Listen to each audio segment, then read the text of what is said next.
Okey, hari ni 16 bulan 2 16 bulan 2 2026. Tahun ni awal dia keluar mata ketam ni. Tahun ni awal. Ni pokok durian Tok Wan saya lah. Tahun ni awal.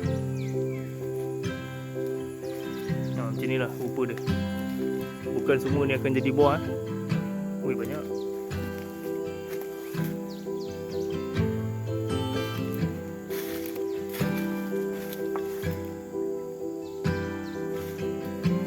Ni durian apa ni? Beranak dekat pokok tegak ni. Okay. Dia akan jadi bunga. Benda ni akan jadi bunga. Lepas pada bunga tu, yang terpilih akan jadi buah. Yang akan buat pendebungaan tu, dapat buat pendebungaan akan jadi buah. So dia kena buat bunga banyak untuk hasilkan buah yang tak berapa banyak.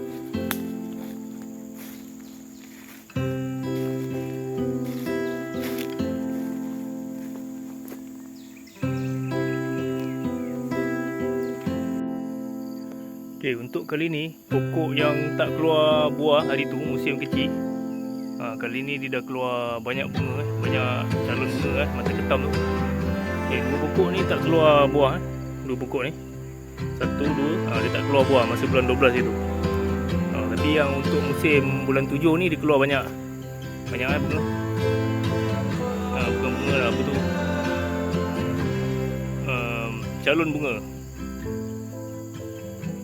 Ni sedap buah ni. Saya tanya-tanya orang, dia orang kata Emdur 88. Ni memang sedap dia punya buah. Emdur 88. Dahan dia pun okey lah kan. Dia punya kanopi tu dia buka juga, tu boleh lah banyak buah.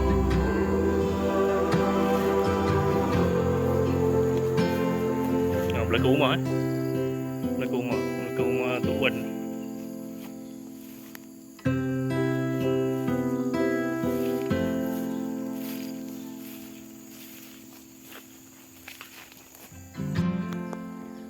Pokok ni memang gabak tapi dia dah lama tak keluar buah.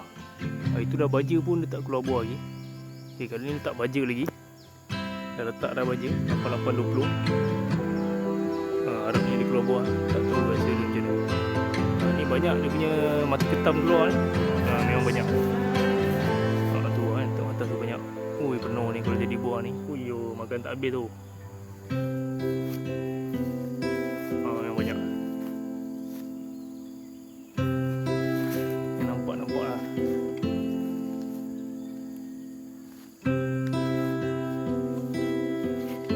Besar pokok ni. Dia punya size dia.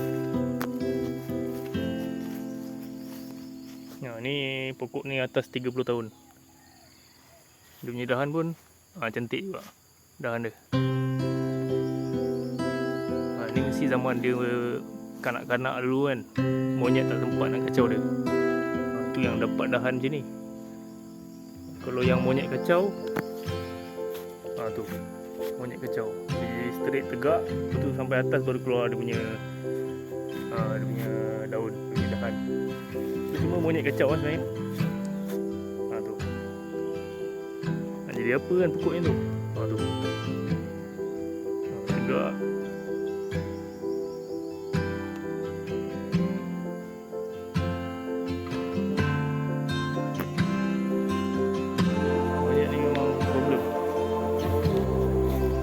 Bagak lagi. Dia keluar bunga ni. Nampaklah bunga dia. Ada.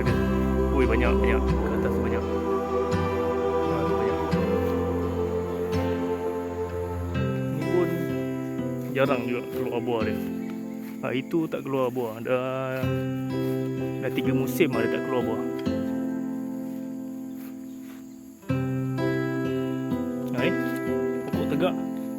Pokok tegak. Ni mesti kena kacau monyet dulu masa dia kecil-kecil tu. Kan? Tegak dahan yang melentang tu pun tak berapa ada. Ni ada bahana monyet. monyet bodoh. Pencinta monyet bodoh.